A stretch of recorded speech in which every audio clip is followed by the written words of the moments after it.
Үндэсний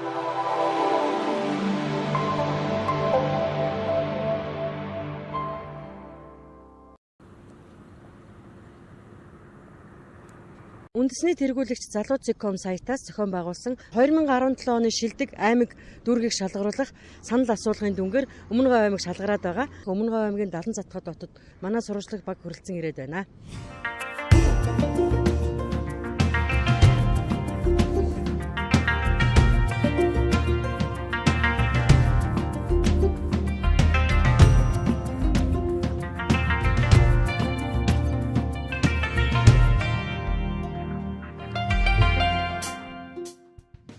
Үндэсний тэргүүлэгч Залуу.com-оос зохион байгуулсан 2017 оны шилдэг аймаг дүүргийг шалгаруулах цахим санал асуулга танай аймаг тэргүүлсэн байж байгаа. Тэгээд ингээд энэ батламжийг олгож байна. За баярлалаа. За.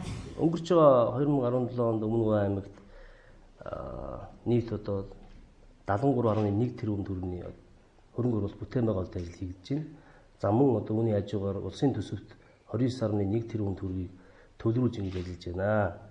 Тэгэхээр энэ хугацаанд бол манай аймгийн засаг даргын үйл ажиллагааны бид хамтдаа хөтөлбөрийн хүрээнд нийт одоо 4,166 заалттай энэ хөтөлбөрийг хэрэгжүүлэх ажлын хүрээнд бид одоо тодорхой ажлуудыг хийж үсгэлээ. Тухайлбал төрийн захиргааны чиглэлээр бол бид төрийн албан хаагчдынхаа ахуй амьдралыг дэмжих зорилгоор говийн дэмжлэг гээд хөтөлбөр хэрэгжүүлээд нийт одоо 3,500 орчим төрийн албан хаагчдыг хамрууллаа. За элгүүтэн Өмнөговьчууд хөтөлбөрийг бас хэрэгжүүлж бид нар нийт одоо 17,422 төрлийн албан хаагчийг хамруулж элэгний БЦ вирусын одоо үнэгүй шинжилгээнд хамруулж ингэж ажиллалаа. За мөн одоо залуучууд төрлийн албан хаагчид нийт иргэдийг бол бас гадаад дотоод аялах, сурах, за уулзалт арга хэмжээнд оролцоход зориулж нийтдээ бол 250 орчим иргэний одоо энэ арга хэмжээнд бол оролцуулсан байна. За мөн одоо төр болон байнгын ажлын байраар хангах ажлын хүрээнд бид нар арга хэмжээ зохион байгуулж нийтдээ бол 2500 орчим иргэнийг энэ ажлын байраар хангаж ажилласан. За мэдээжээр бас бүтээн байгуулалт дэд бүтцийн чиглэлийн бас олон ажлууд хийгдлээ. Ялангуяа 70 задгад суман дээр бол 4 орчим километрийн автозам, за сургууль цэцэрлэгийн гаднах бүх талбайг одоо ногоон байгууламж, автомашины зогсоол, явгууны зам гэх мэтлэнгийн одоо дэд бүтцийн ажлуудыг хийж гүйцэтгсэн. За мөн зарим сумдаа бас цэвэр бохир усны шугам сүлжээ байгуулах, за өрн телефоны тархалтыг одоо нэмэгдүүлэх гээд бас дэд бүтцийн чиглэлийн ажлууд бас хийгдэж байна. Өмнөговь аймгийн бас нэг онцлог маань уул уурхай бүс нутаг дээр ирэх гэж байна шүү дээ. Тэгэхээр энэ уул уурхайтай холбоотойгоор танай аймагт одоо орчиж байгаа дэмжлэгүүд юу вэ? Асуудлууд юу вэ? За аль хэдийн байна. Яг уу дэмжлэг гэхээс илүүр өнөөдөр бол манай аймагт энэ улсын төсөвт гол орлого бүрдүүлдэг бүхэл уул уурхайн төслүүд ажилладаг тийм ээ. Тэгээ нарийн сухатын ор, тавталгаан ор дээр ажиллаж байгаа нийт нэг 10 орчим компани байна. Тэгээ энэ уул уурхайн одоо ажил энэ жил бас хэрэгсэнтэй холбоотой энэ бүх компаниуд энэ жил бас төлөвлөгөөг биелүүлж бас амжилттай ажиллалаа. Тэгэхээр энэ ажлын хүрээнд бид нар манай аймгийн хувьд бол бас хамтын ажиллагааны гэрээ байгуулахаар бүх уурхайтай бас хамтарч ажиллаж байгаа. Түрүүчээсээ бол гэрээ байгуулад ингээд хамтран ажиллаж эхэлж байна. За зарим компаниудтай бол он гаргаад ингээд гэрээ хийн. За мэдээжээр бол уурхайтай холбоотой орон нутагтай зайлшгүй харилцах, байгаль орчны тулгымцсан асуудал гэдэг ингээд асуудлууд бий. Энийг бол зохих шатанд нь бид нар бас хүргүүлээд эрхчлээс бол зарим асуудлуудыг шийдвэрлэхээр ингээд ажиллаж байна. Тухайлбал одоо гашуун сухад бомбтоор нүүрсний экспорт явж байгаатай холбоотой дөнгөж саяхан одоо засгийн газрын 320 дугаар тогтоол гараад энэ одоо нүүрсний тээврийг зохицуулах, за гашуун сухатын бомбын нэвтрэлтийг сайжруулах гэдэг энэ олон ажлууд бас хийгдээд ингээд явж байна. Тэгээд одоо нэг байгаль орчны нөхцөл хэрэглэлийн хувьд ер нь бид ямар юм хийгдэж байна?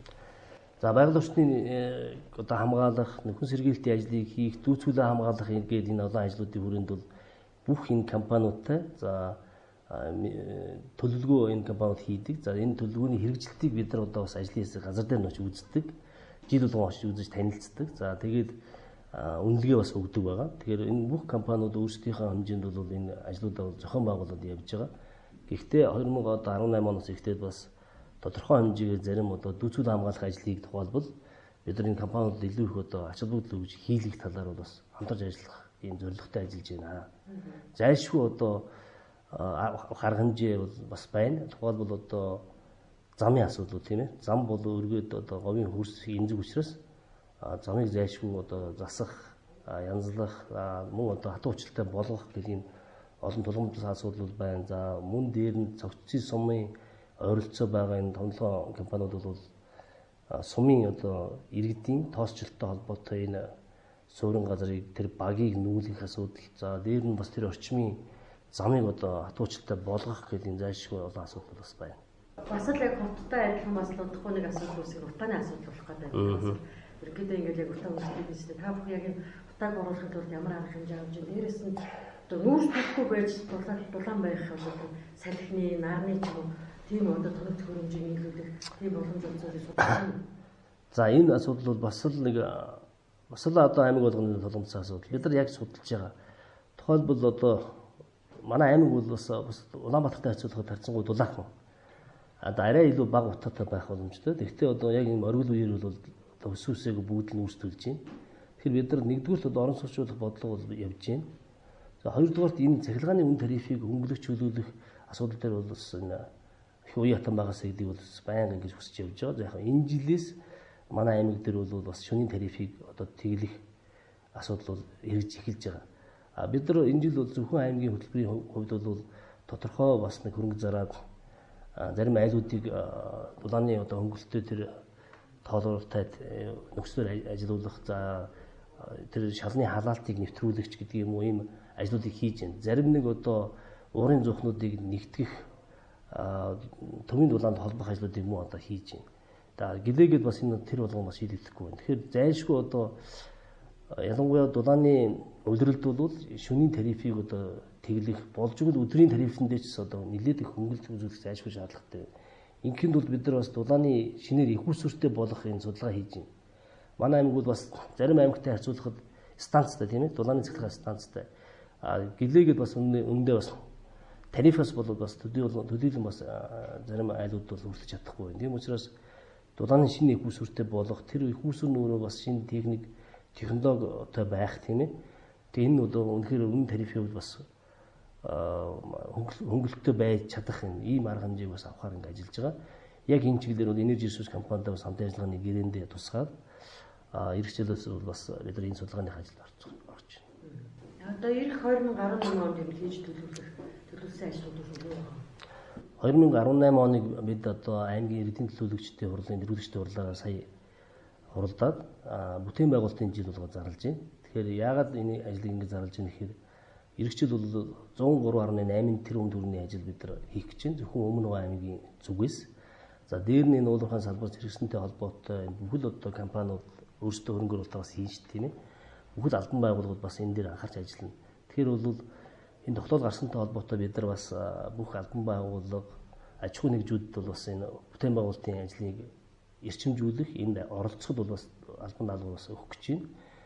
За ингэснээр бол бид одоо зөвхөн 2018 онд ихэд аймгийн төвд олон залгад бол их хэмжээний зам талбай байгуулах ажлууд, за бас олон улсын стандартын шаардлага хангасан музей, театрыг байгуулах гэдэг юм уу, мөн одоо ногоон байгууламжийг нэмэгдүүлэх чиглэлээр, за сургууль цэцэрлэгийг нэмэгдүүлэх чиглэлээр гээд бас олон одоо бүтээн байгуулалтын ажлууд хийнэ.